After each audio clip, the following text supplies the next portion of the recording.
Daniel-san! Daniel-san! What? Come here. Canelo versus Crawford, then fanboy edition.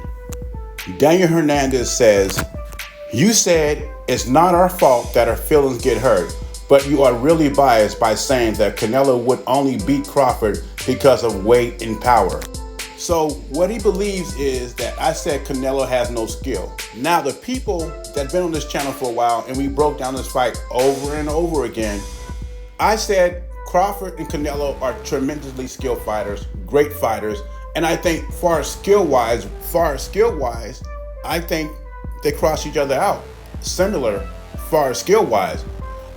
But the difference in the fight to me is the power and the weight. Most people I talk to, boxing heads I talk to, agree that far skill wise, Crawford and Canelo, they're neck and neck. And Crawford is going to 168 to fight Canelo if it happens. And what we do know about Canelo at 168, he's a good puncher. He's acclimated to the weight. We don't know what Crawford is going to do at 168. Yes, he's been hurt in lower weight classes, but who hasn't? Canelo was hurt in a lower weight class against Jose Cotto, but this is boxing. You're going to get hurt, you're going to get hit. That's just how it goes. And then he goes on to say that you don't think Canelo could beat Crawford after Crawford's been hurt by a meat machine. After he just said, I picked Canelo to win by weight and power. I picked Canelo to win, but I don't think Canelo could beat Crawford. Which one is it, Daniel? It seems like you're the one deriding. And the people that listen to me on a daily know I never picked Crawford to beat Canelo. I always had Canelo beating Crawford. This guy is an oversensitive fanboy and he wants me to kiss Canelo's ass like he is, suck on his toes and stuff. I'm not going to do that. And when it comes to Meat Machine has 2 losses on his record. One against Crawford and one against Virgil Ortiz. And Meat Machine hurt both those guys in his fights.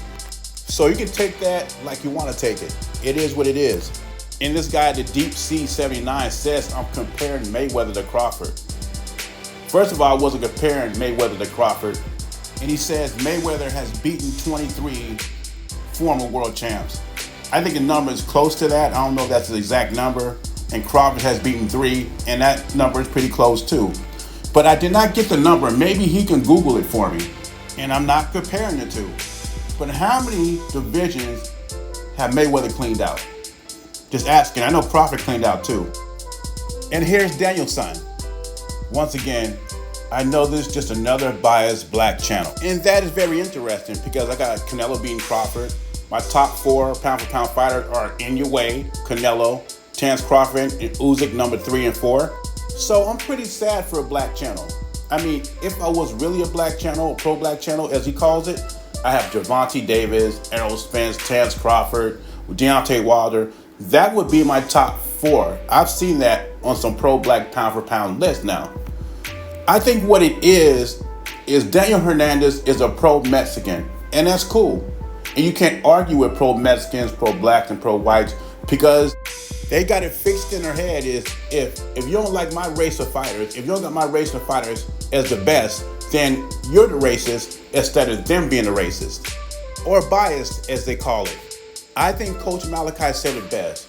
If you keep it boxing, you cannot go wrong. And it helps if you have a boxing criteria.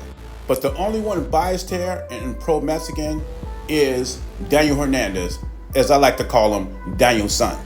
One of my favorite fighters ever is Ricardo El Finito Lopez. And you're probably too young to know who he is. Google him, casual. By the way, I like Loma. The stock can boast us in 8 or 9 rounds. Jay Beasy, I'm out. Daniel-san! Daniel-san! What? Come here.